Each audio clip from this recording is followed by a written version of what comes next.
Okay, well, good morning everyone. Here we are.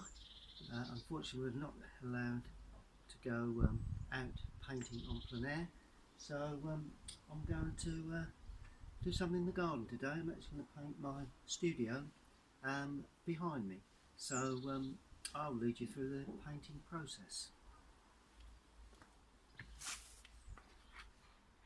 Well, that's the scene. That's my small garden studio, and I've actually put the drawing down onto my paper. So if I pan down and just show you basically the drawing, just purely the shed, the bird feeder, and a little bit of the patio table there, and we're all ready to go really. Okay, well, I'm going to start by putting some basic washes down, a little bit of dampening of the paper. Do need to have the building and fencing and that left white paper at this stage, so we have clear blue sky today. That's going to be ultramarine blue, which I use quite a lot. No need to do too much to the sky today because it's just a blue sky, so you'll leave one or two little patches of white here and there. Light coming from the right hand side, but other than that, may need a little bit of warmth. Let me just put a little bit of warmth in the sky on the right hand side. It's more or less a bit of red and a bit of yellow, just in that sky area, painting around that area there. So I've got a bit of warmth in that sky with those two colours, a little bit more red, a bit more yellow in the lower area. I paint around the bird feeder.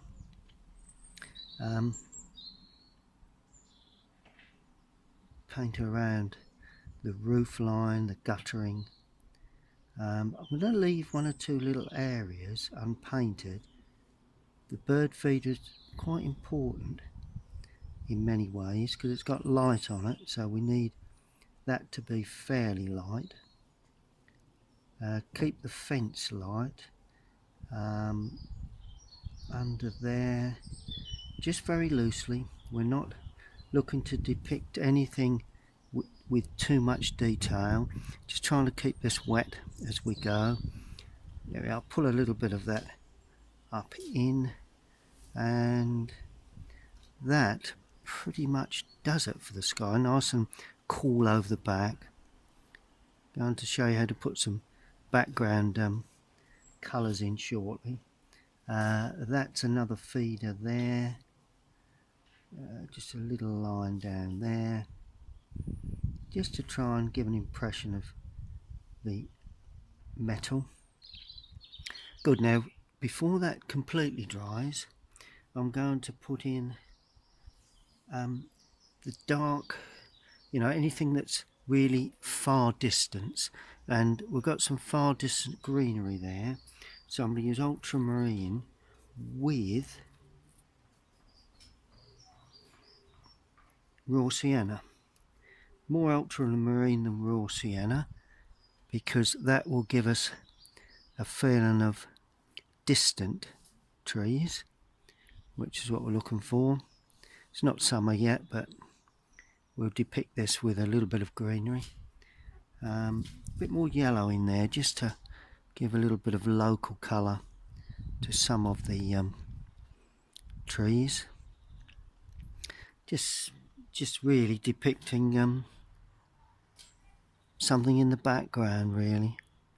And while it's wet into wet, it's nice and blurred, which is exactly what we're looking for in this particular passage. There we go. Now we shall need also some sort of blue dark colour behind this foreground tree there. A little bit coming up like that. It just indicates that we do have something going on in the background, an indication that we have trees. Just before it dries really. That's the key to this one. and we'll allow that to dry. Okay, so that's okay for the background. Got other things to go in there later, but at the present moment that's fine. Now I always like to give the building land to stand on, so what I'm going to do, I'm going to use raw sienna. We've got lovely old slabs there like that, so they're going to be painted in, and pull those that way there. Then we've got the green grass. We do have sort of like a grey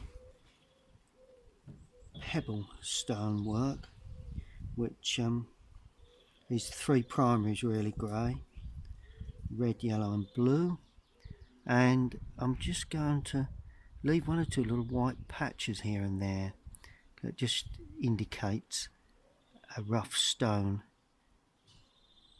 gravelly look.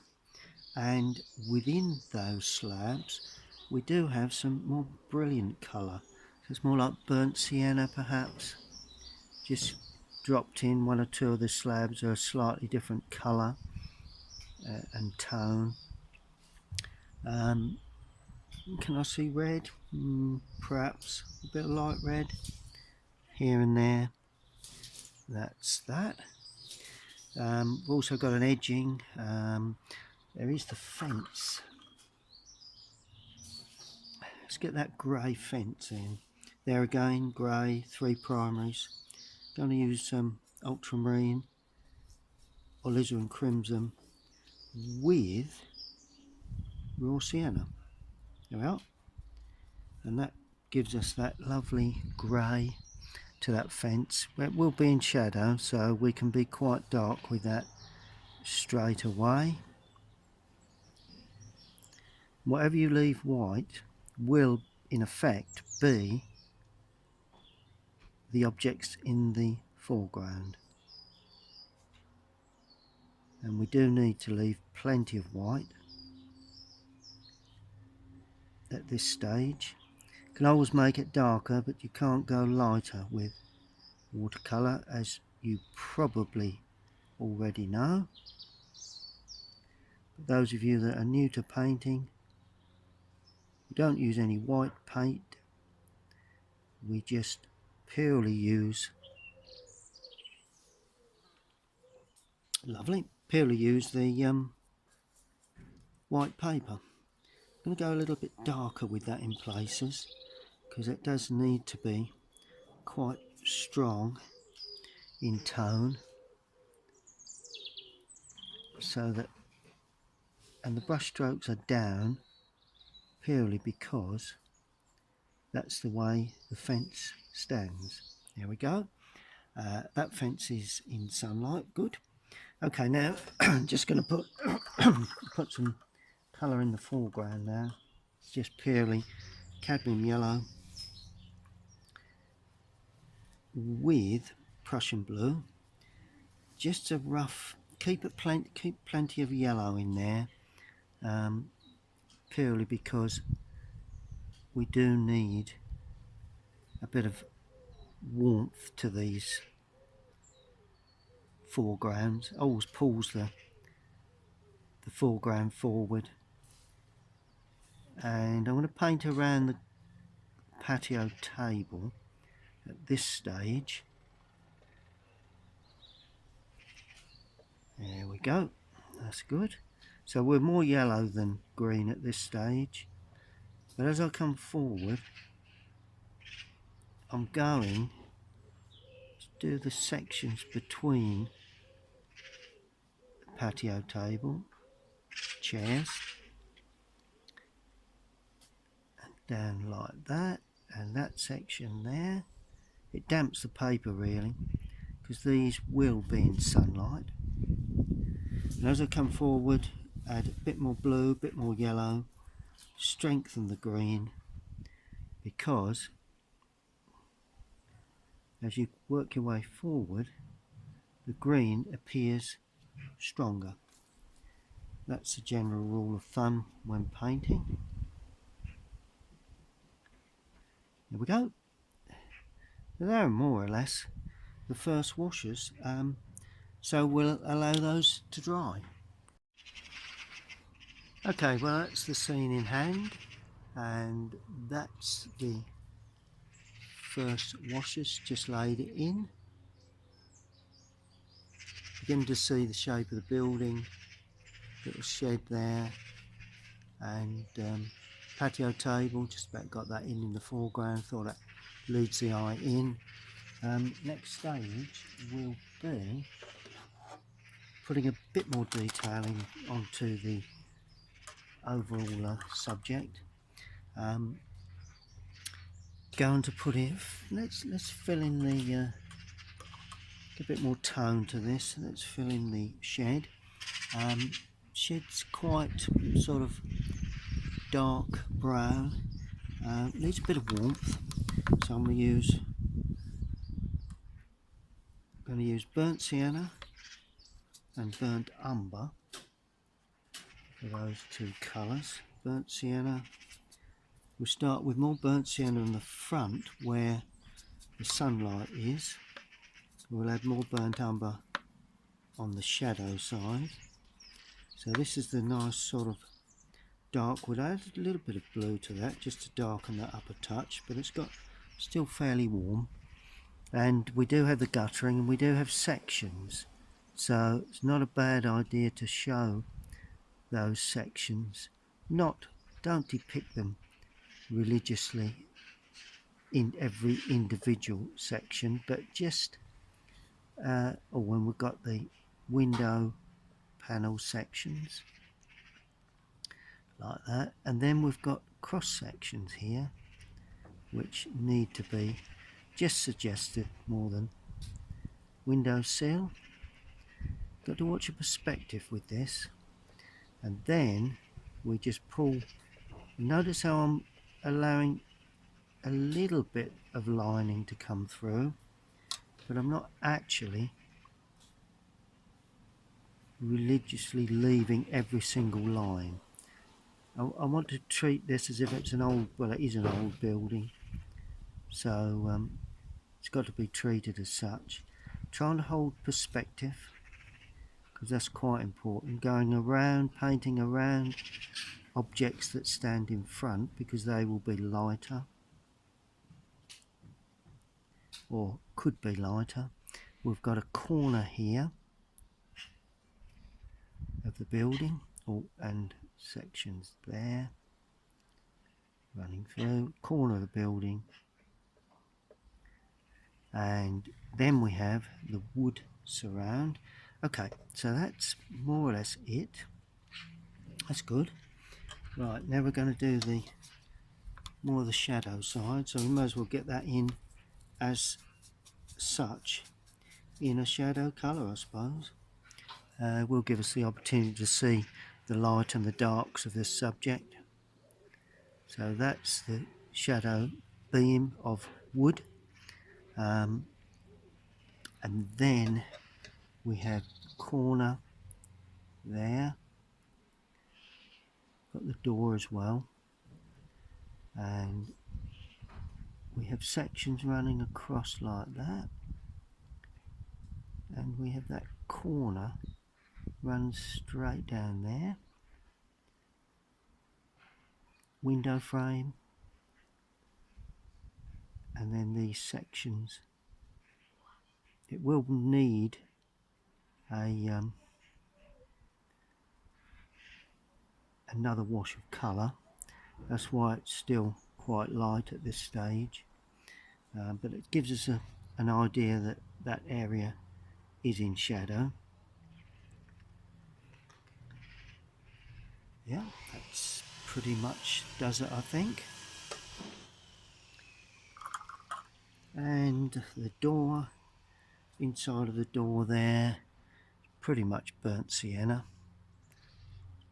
like that, and not all of that is in shadow. There's a hair from the brush there, just get rid of that. Pretty much all in shadow really at the side of the building, but this area is half in shadow, half in sunlight, so that will be depicted later on. once we move forward. And a handle area, yeah, we can do that shortly. Good.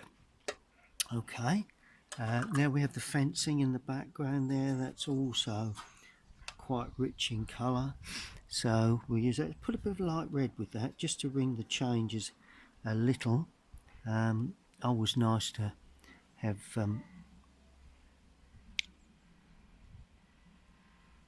a change of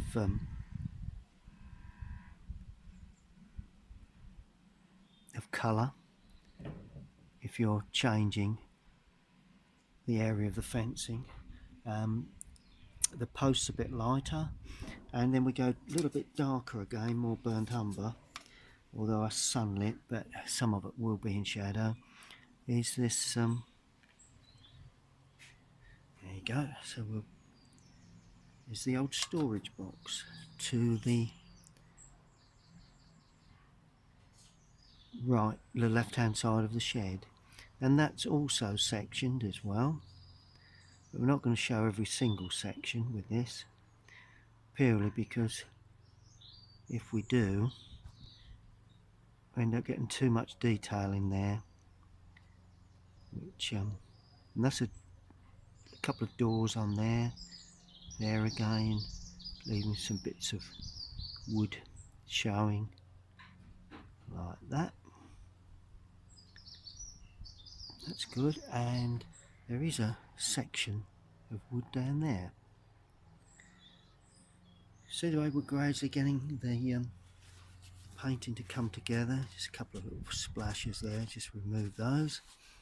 Once you get to this stage, you begin to analyse the tone values of everything. Now the foreground, I'm going to use light red for the table, because that, although it's not a brilliant red, light red, it is a little stronger, so the chairs will be quite light, but they will have some dark edges. So that's the chairs themselves. Not worrying too much about fussy detail. Really is, as always when you paint, it's an impression. It's not put a bit more red with that, just a touch of alizarin as well, and section there. Some of this will be in shadow, so that's why I'm being pretty rough with this. There, like that. There we go. So that's the foreground patio table. It's good, and that's the second stage. Okay, well, I'm continuing with this subject, my garden studio, where I do quite a bit of my work, although normally I'm painting plein air out in the countryside, varying places where I travel, but obviously with the coronavirus around, we're confined to our garden, where I'm putting this little watercolour down. So if you are in your gardens today, then and you're sitting around thinking, what shall I do? Well, get the watercolours out and just paint your garden shed, really. Okay, next part of this scene will be the little bits and pieces, the little the water butt, the bird feeder, all that sort of area. Water butt, well, that to me is Prussian blue with raw sienna. Let's see what we get with those two colours. Yeah, I think that probably does.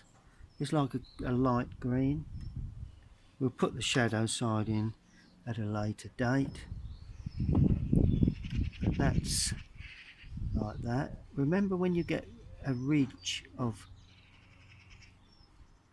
colour, make certain you leave a white section. See that little section of white colour there? I think you're in focus. Yep.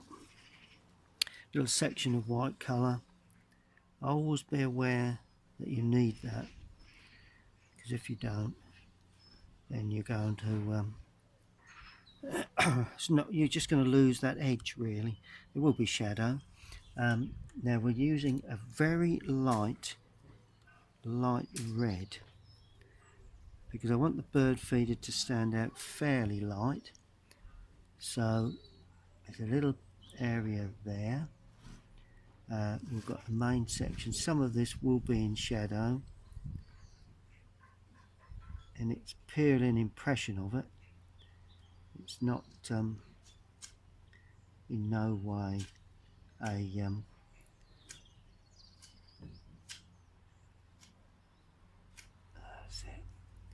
a real study of a bird feeder. All very rough. That's good.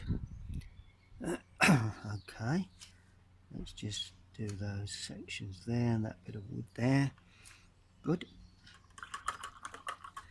Whether we will put some birds on there later on, we will see. A bit more brown now, burnt sienna, just to pick up one or two planting boxes that I've got there. Just picking up the sides of them really at this stage. When you paint this sort of thing, always just keep an eye on what you're painting.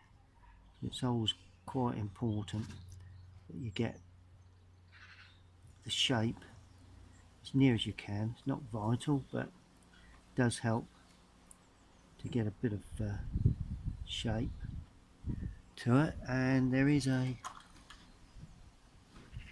tell you what, there's a planting pot there, flower pot, which I'm actually going to put in a terracotta colour. I've changed that colour. A little bit of grey now for where the slabs that support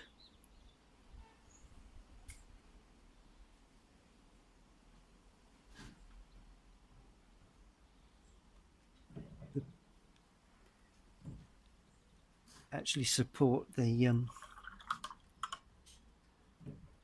water butt, and there's a bit of raw sienna on top. What's the main slab? Not too concerned about that, but put that in. Another little slab there. Now we're looking to paint in. You see these sections all look very flat, and we've got the highlights on there, more like a snow scene really. But once we actually put in the shadows, then that's when the form begins to show. We've got ultramarine. We're going to go ultramarine and burnt umber for the bird feeder. Very dark. It's metal, so we need to have some shine. So we have a rim like that. We have the underside like that, and the supporting area. Then we clean the brush and we gently spread that round like that to give a sense of light. Then we put a very much lighter back edge on it, and all of a sudden got yourself a bird feeder with water in, I might add. Okay, and this colour is going to be used very light to start with for that front edge. Let's do the top first because it's not light enough. That needs to be lighter than, because it's got strong sunlight, and there. And we're going to go a little darker as it turns away from the light, so a little darker on that back there. There we go. So that's the roof gone in, and let's do a bit of this edging just take a bit of water off the paint. I'll try and do a little bit of edging to that. That's the thickness of, it's fully insulated, this shed, so that's the thickness of the insulation. It's bordered, of course, and oh, greeny grey for the roof there. Got to be quite light. It's a little bit dark for what I'm wanting, so if you get a colour that looks a bit too dark, all you need to do, clean the brush, take most of the moisture out of the brush and lift the paint off. See the way I'm lifting the colour off? You've got to do that before it dries, otherwise you don't get a very good edge. The roof of the bird table. Right, that's ultramarine blue with burnt umber. Lovely dark warm black, and that is in shadow, that side, like that, and got a bit of sunlight, so the front edge is a little bit lighter, but we'll attend to all that when we do the shadow work. That's good. Okay, now inside, obviously it's glazed, one or two bits and pieces. Let's just do the guttering, and that's brown as well, so let's do the gutter area there. I always try and leave a bead of white on top of the gutter and the downpipe, like that. Okay, so that's that. It's looking, come along quite well. It's looking pretty good. Now there's objects inside, but of course there's reflection. So the first thing you've got to do is to decide what areas you're going to show through the glass, and they will be the objects that are much nearer to you. So anything on a sill or a table, and the window areas are glazed, so they will be less intense in colour than where you can see inside where the doors open. So to get that, I'm going to put in a little bit of colour to start with for objects that are sort of showing inside. Doesn't want to be too brilliant, so I'm using lots of raw sienna sort of colours. There's a box type of thing there.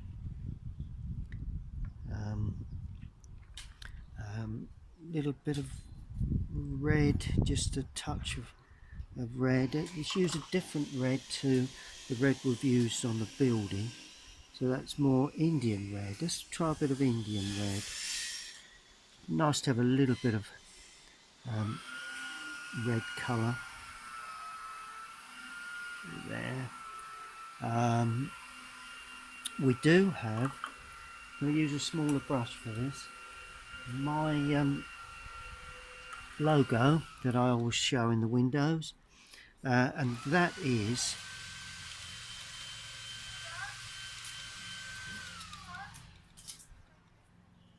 it's quite red, a bit of yellow in there, orangey red. There you go, that's good enough. And there's an S and a C there, my initials S and a C. There we go. Maybe a little dark, particularly the sunshine, the sun area, so let's just lift a bit of that off. Just lift a little bit of that away, and that's pretty good. You're beginning to see things inside now, objects that are standing inside the shed. A bit of sort of light brown now, because they're in a frame, so need to show that frame. Same there, against a white background. That's good. Now inside the door, the opening, you can actually see a very light easel. So I've got my easel standing there ready for use. It's a studio easel. It's quite a big, folded down, but it's quite large when it's open. I've got my studio easel there. Always worth showing. Now the rest inside can be sort of quite dark, particularly at the top of the windows. So I'm going to use burnt umber and ultramarine for the really dark areas. A bit more ultramarine and less intense for the colours in the foreground part of the shed.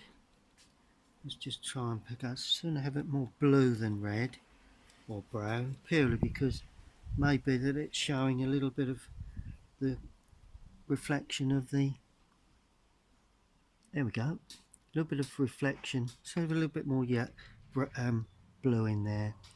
That's better. We're having the reflection of the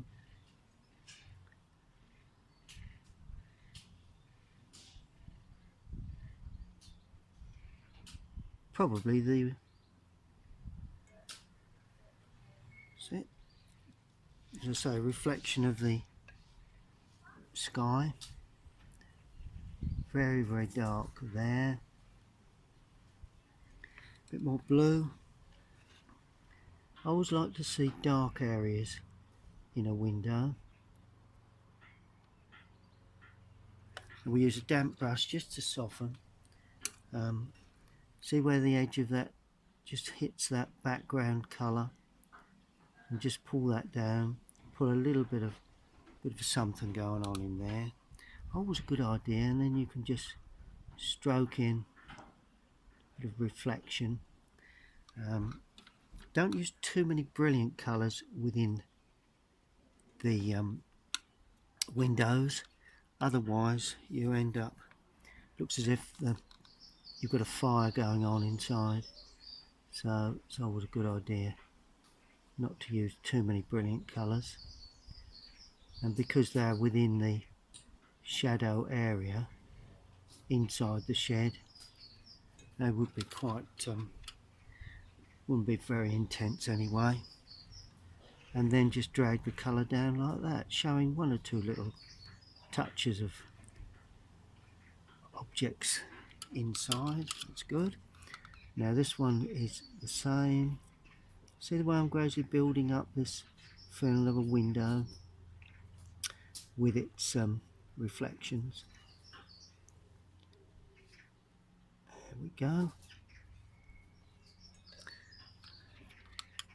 So that's the windows going in, nice and dark. Good. Now this one has reflection of the door and the fence, so we do need to use a bit of license here. Put a bit more red in that, although it's dark. Need a bit of red in that as a reflection. And there again we're painting around that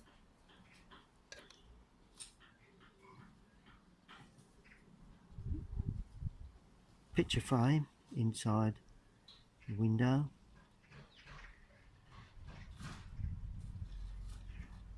Leaving some little touches of white here and there. And then I'm going to be very dark again at the top. See how I have gone extremely dark down that right hand side as well. But the contrast is not as stark because we've got reflection from the fence. And then we just bring that down like that. Good, so that just tells us that there's something going on inside the shed or the studio. Now we come to the area where the door is open. Now we're going to be very dark with this, like a dark browny colour, plenty of blue in there as well, and that goes across there, very dark at the top, like that, even darker than that. Let's get a real dark warm colour at the top. Put some more blue in later. Very, very dark. As you come down, you do then need to add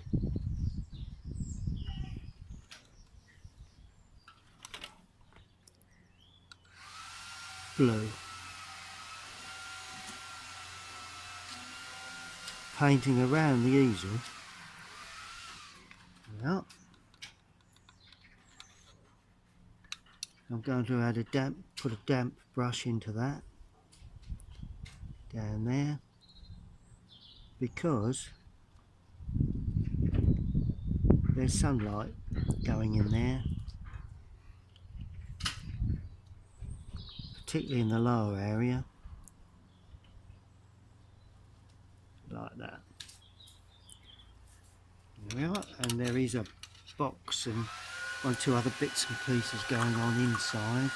So I'm going to add, let's add a little bit of red, a bit of warmth, because there's a box there.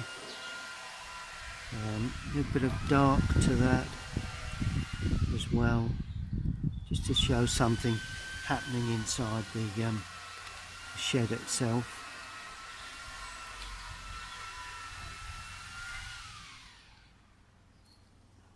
There we are.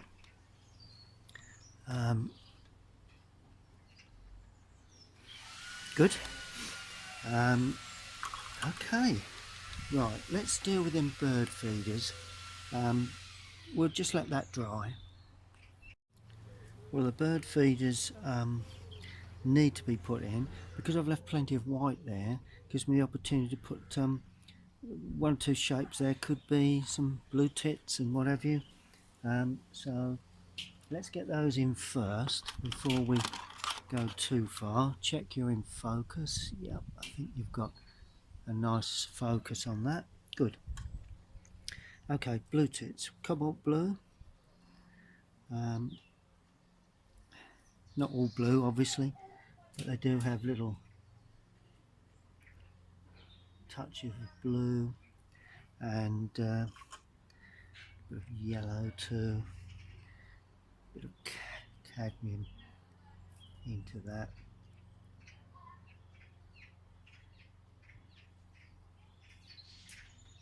One or two little touches gives an indication that there could be some birds there.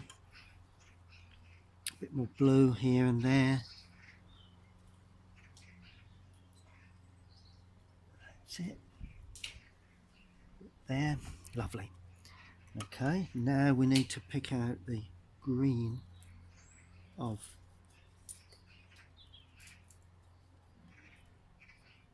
it's darker green, the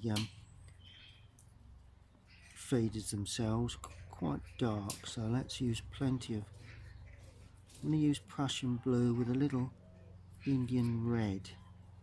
Give me a dark green, and just watch the shape of these, because it's quite important that we get somewhere near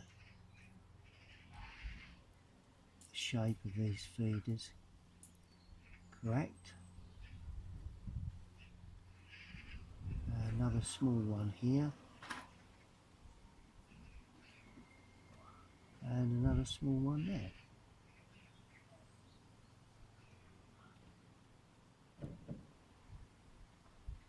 Notice I'm not taking too much fuss over that, because it's all about the shed and not the bird feeders. Right, dark sort of brown for that area there. It's that feeder that is hanging from the side. That's good. And also a couple of these feeding stations, and the shadow area underneath that rim. That's also very dark, no sunlight there. And the dark edge of that, the dark edge of that, sections that support those little feeding stations there, like that. Good. All of a sudden you're beginning to see, impression of bird feeders, which is quite interesting. Right, while that completely dries, I'm going to concentrate a little bit on the background now. I've not done too much to that. So this area here is going to be quite dark. So what I'm going to do, I'm going to use Prussian blue with burnt sienna. That will give us like a green, very dark green, local sort of green. So we need enough blue in there to set it back. And that is that lovely dark green area there.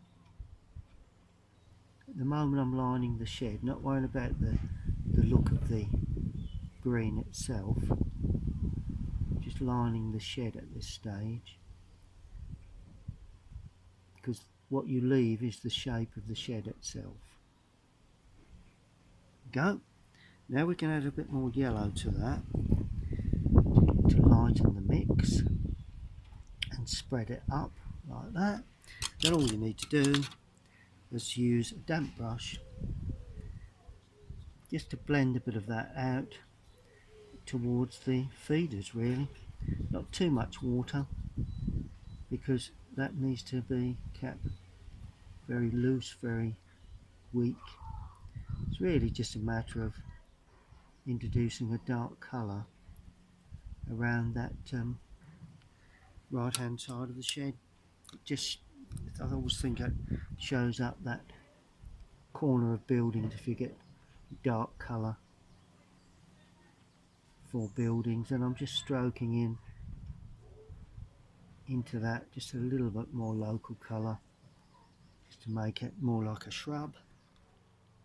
That's good. Okay, now behind that is something still quite dark but a little bit of yellow to it. Shrub over there, and there again that picks up the outside edge of the building, just quite simply with the side of the brush. See how it picks up the lovely outside edge of that building. There we go, and perhaps a little darker in that lower area. This is where we begin to pull in the real dark tones. Always helps to show objects that are much nearer, and that clearly defines the distant objects.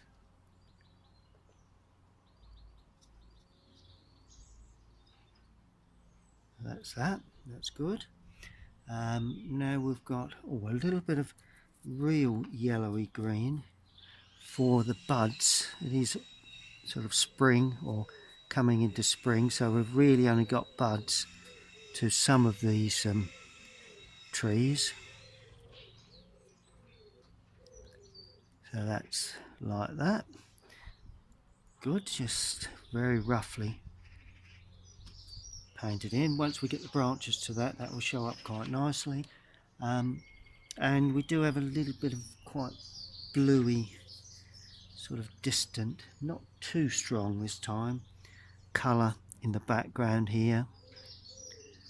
So I'm going to put that in because that will show off the top of the fence. And we also paint around the gate, the fence post.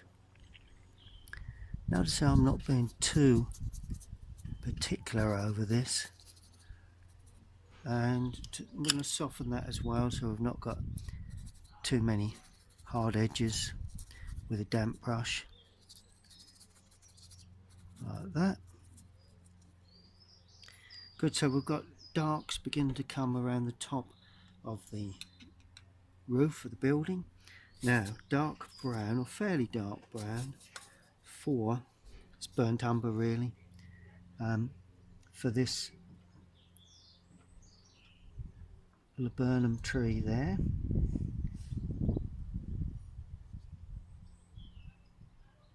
got to remember there is the top of the fence that we've got to leave white at this stage, or unpainted. It's already got a colour in, and just simply suggest that we're not going to get too detailed with these sort of areas. Sometimes the pencil work that you laid in is quite sufficient for some of the areas of brown, really. There we are. And so all those areas edge the top of the fence. Make certain we've got a clear definition there where the top of the fence is. A little bit of darkening here where the bird feeders are. That's looking fine. Good. So that's that. Getting pretty near putting in shadows, and this is my favourite part of the painting. That's where everything comes to life, really. Now the shadows, I'm going to use alizarin crimson and ultramarine. Shall we use alizarin crimson and ultramarine? Yeah, that's nice. Plenty of blue in the mix. I'm going to be fairly dark because if you look closely, I'll just bring up the camera. If you look very closely, you can see. Just bring the camera up a little. Shadows are moving, so I'm going to move fairly quickly now. Shadows are quite dark, so the darker I go with the shadows, in many ways, the lighter the light areas will appear. But on the other hand, I have gone too dark in the past, and it's not a good look. But let's see how we go. Gradually get to know the tones the more you paint. Now we're going to have, it's going to be quite dark behind there. Let's just add a bit more blue. I'm going to add a bit of light red to that, because that to me is a bit pinky. That's better. It's a bit more picking up the fence area. Now there is some shrubs here, so I'm going to show one or two little touches of, or I'm actually leaving some of the undercolour because I'm hoping to pick up some greenery that's in sunlight. Other than that, that to me is a good indication of the fence in shadow. Always an important part of any painting, really. Shadows. And of course that runs across the top of that area there, which is the post. And one or two little touches of sunlight hitting the lower part. That's good. And a bit more blue.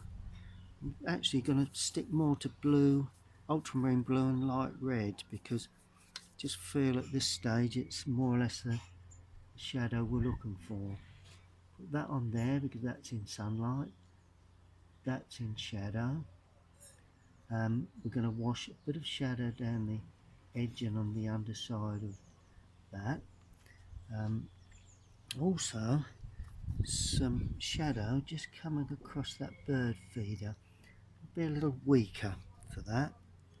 I don't want that to completely cover up the feeders, but there we go. It's looking good. And under there. Yes, that's fine. Across there like that. Good. Now we move and produce the sunlight, or the shadow area, under the guttering. Let's be fairly strong with that. Under the gutter area, which is there. like that. Down is the reflection of the shadow work there, and under the overhang, a little bit there, where the roof, just see the roof, like that. And all of a sudden the complete picture comes to life, which is always a important thing. And round the back edge of the bin or the water butt, and just tuck that across the back, and it's a rounded shape I can see in the shadow, like that. And that comes down on two little objects standing up, right there, there and there, but underneath there, that's the supporting section.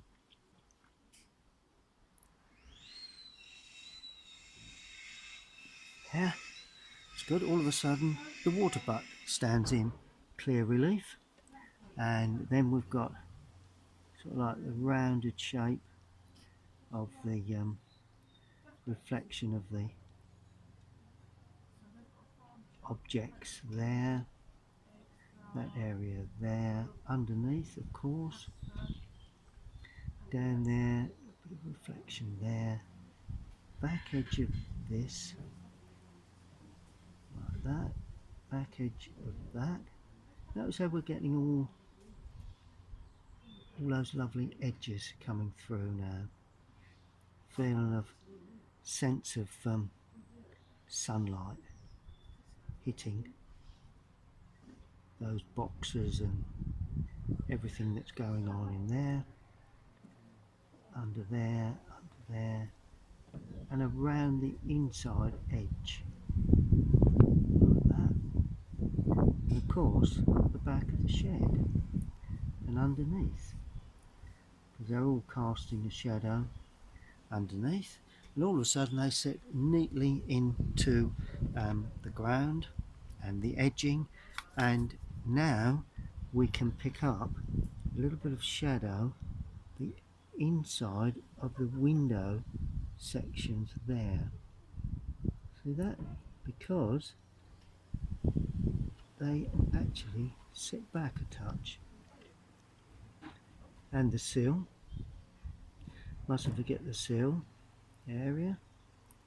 Now that's standing quite nicely there.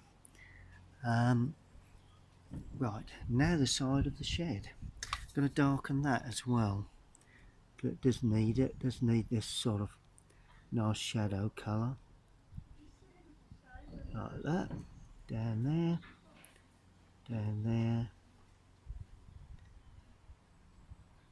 Can leave a little bit of the underpainting showing through, just to show the sections of the shed. Across there, and also ultramarine, light red, a little bit of alizarin in there. Down there, that's in shadow. Okay, so that comes across there. There is then a shadow running across the path. It's not there now, but it was. So I've got to remember. Always nice to remember where these shadows are. A bit more blue, a bit more red in this now, just to ring the changes. And we have a casting shadow from the roof onto the door, like that, because that's all in shadow. Right, across there.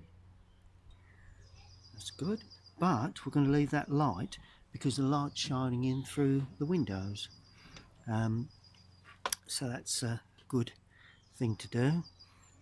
And then that door then casts a shadow onto the box, storage box in the background, and under the storage box there, and the door, and then it goes up like that, and at that angle, I think, but I'm sure nobody's going to really know whether that's the correct sort of angle. Back of the post, may leave that white, we'll see towards the end. There is a piece of wood there, just a hint. May use the rigger very shortly just to finally touch in some extra shadow work, and very little really to do. A little bit along the edging there, a little bit along the edge there, a little bit along the edge of the grass there. There we go.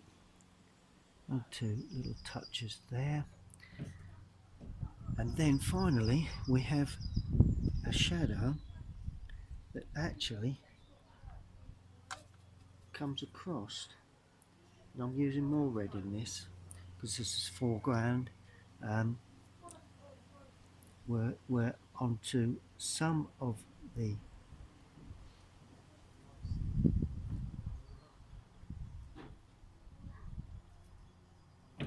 part of the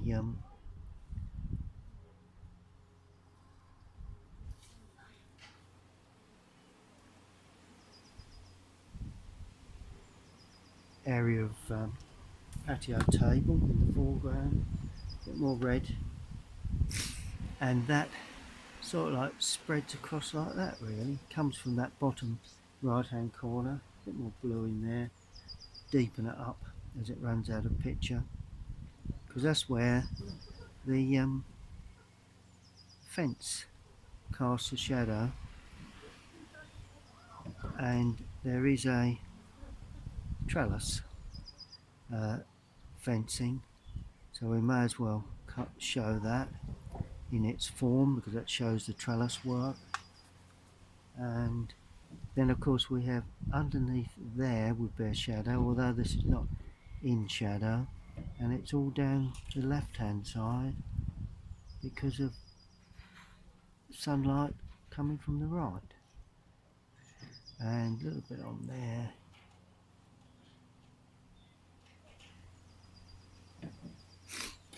Don't want to do too much to the foreground, and that is sunlight onto the picture. Just got 1 or 2 other little touches, but we'll allow that to dry. Okay, well finally just got to put a little bit of shadow onto the back edge of the water butt. Slightly different colour this, and a little lighter. So that comes around like that.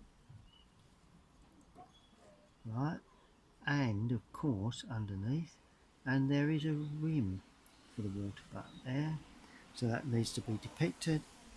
Now we're going to add a little bit of colour to this, a little bit of yellowy green for some sections there that are in sunlight,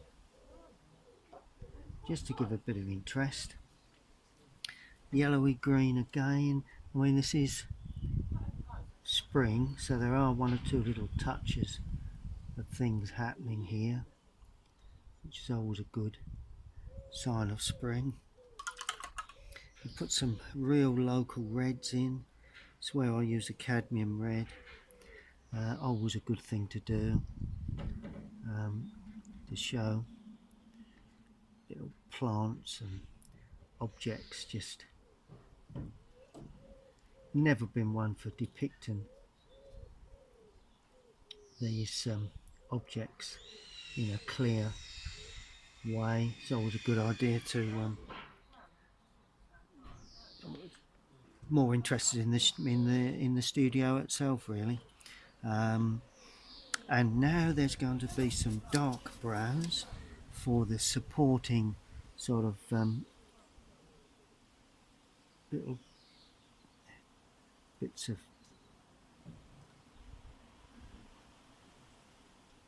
sort of late winter, early spring sort of planting, and that will also come up into there like that. Show a little bit along the bottom edge. There we are, and the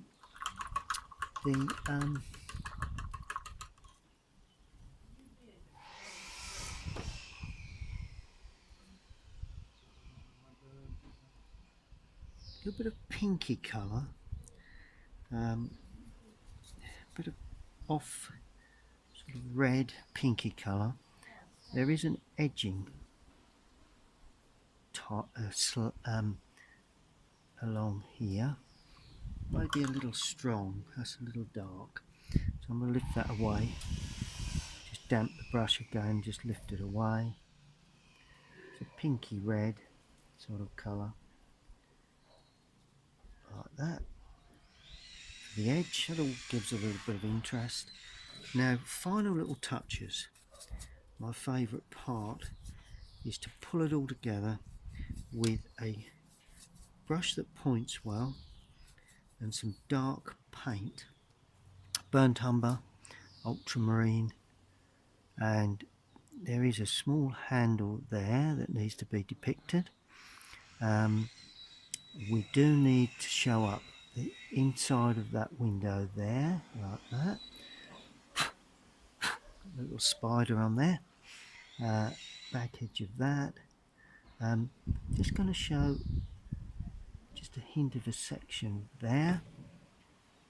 Not going to do too much to this because I don't think it needs too much more. It's so easy to overdo your work at this stage, and I will be in danger of doing that if I'm not careful. So I've got to be a little careful with this. One or two little edges just need sharpening up, just to give a bit of interest.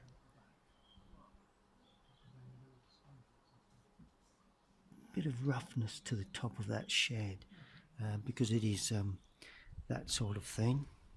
It is a little bit on the rough side, and some additional sorts of shadow areas, little sections there, sections in the brickwork, little cross sections here where the stone, that helps the perspective to the picture. It's all good for perspective, lines like this, and that's it. That's good. And two little dark touches within this gravel, but don't want to overdo that. Pretty much there really. I must sort of stop myself really from overdoing things, I think. But it's just a bit of there is a brickwork, some brick edging there that needs to be put in, but other than that I think we need to sign it down the left hand corner. I will sign it, as I'll say every time, in the paint that I've used. So get your signature down onto all of the artwork you produce, and then finally my little trick to actually show off the work is to remove the paper around, or the tape around the outside edge like that, and all of a sudden get that lovely, just hold the board a bit tighter, get that lovely edge around the outside. Gives you that more or less a mount really around the outside of the work. Sticking a little bit tight, so let's start at the top here. Move that away like that. It gives a lovely feel, lovely edge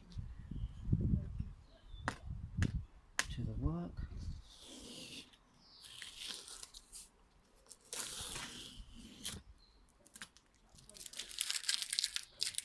Good. Well, there you have it. That's my garden studio, and that is the studio itself. As I say, I'm confined to painting plein air at home. I've thoroughly enjoyed that, painting that and sharing that with you. Please get your brushes out and paints, and have a go either at this, follow my YouTube channel, and enjoy your painting. If you enjoyed that and you've not already subscribed, please do so. And if you'd like to receive notifications of other videos that I post, then please click the little bell on the right hand side of the subscription. Thank you very much for watching.